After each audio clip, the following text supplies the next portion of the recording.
신촌 등지에서 발생한 100억 원대 전세 사기 피해 주택들입니다.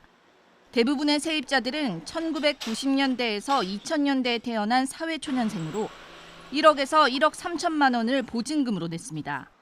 이 중 한 곳에 살았던 이솔 씨도 보증금 중 1억 원을 대출받아 재작년부터는 이자만 40만 원 넘게 냈습니다. 전세 사기 피해자 정부 지원에 따라 저리 대출로 갈아타면서 이자 부담은 16만 원대까지 줄었습니다. 하지만 전세 사기 피해자로 인정받고 지원을 받기까지 은행 뺑뺑이를 돌아야 했습니다. 거의 한 5에서 10군데 정도는 다 돌아본 것 같은데 학교 근처에 있는 지점은 다 돈 거여가지고. 결국 전세 피해가 일어난 다른 지역 지점까지 찾아가 정부 지원을 받아야 했습니다. 또 다른 피해자인 대학교 3학년생 우진 씨 역시 같은 상황입니다. 정부의 전세 사기 피해자로 인정받아 임차권 등기 설정까지 한 채 피해 주택에 살고 있지만 신청 서류조차 받아주지 않았습니다. 은행에 그 지정된 지점이 있으니까 그쪽으로 가면 될 거다라고 해서 그쪽으로 갔는데 거기서는 신청을 못하고 그 옆에 있는 다른 은행에 일단 서류만 내고 있는 상태예요. 은행의 거절 이유는 대출 신청 자격과는 관계없었습니다.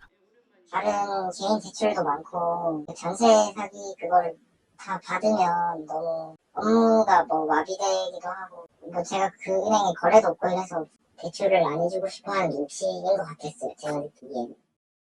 취직 등의 이유로 이사를 간 피해자들은 피해 주택에 살고 있지 않다는 이유로 대출 신청을 거절당하기도 했습니다. 임차권 등기를 설정을 하고 이사를 나왔고요. 피해를 뒤늦게 알게 돼가지고 이사를 나와 있는 상태인데도 저 대환대출이 가능한지가 궁금해서 전화드렸거든요. 이 전세 사기 피해자 대환대출은 이 주택에 계속 거주하고 있을 때 진행을 할 수 있는 상황이시거든요.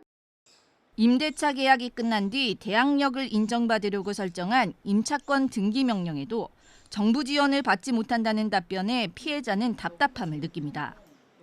좀 막막하기도 하고 정말 지원을 받을 수 있는 게 없는구나 싶어서 좀 많이 좀 힘들긴 했던 것 같아요.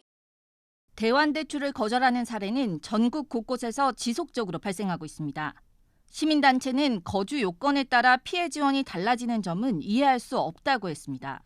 보증금을 돌려받지 못하고 있다라는 사실이 달라지지 않은 상황에서 이사를 나갔을 때 왜 대환대출을 사용할 수 없는가에 대해서는 좀 의문이 드는 것이고요.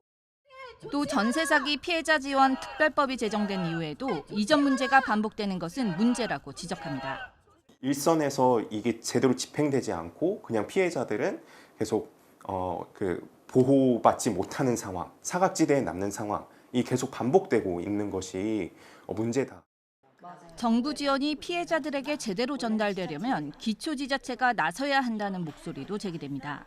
한 과에 이게 몰아서 사실 정책이 추진되기에는 이제 되게 다방면에 다 부서에 흩어져 있는 정책들이기 때문에 중간 지원 조직이나 아니면 앵커의 역할을 하는 그런 조직이 좀 저는 필요하다는 생각이 좀 이번에 들었고요. 전세 사기 피해자들의 금융 지원을 담당하는 주택도시보증공사 허그 측은 안심 전세 포털 안내에 거주 요건이 빠져 있었다고 인정하고 금융 지원이 제대로 이루어질 수 있도록 은행 관리 등에도 힘을 쓰겠다고 밝혔습니다. 정부 지원 정책이 제대로 닿지 않는 상황 속에 피해자들은 미래에 대한 희망을 놓고 있습니다. 전세는 이제 다시는 안 살려고 하고 있고요. 그냥 이 돈은 날린 돈이고 내 빚이 됐구나. 거의 사실 포기한 상태예요. TBS 최혜원입니다.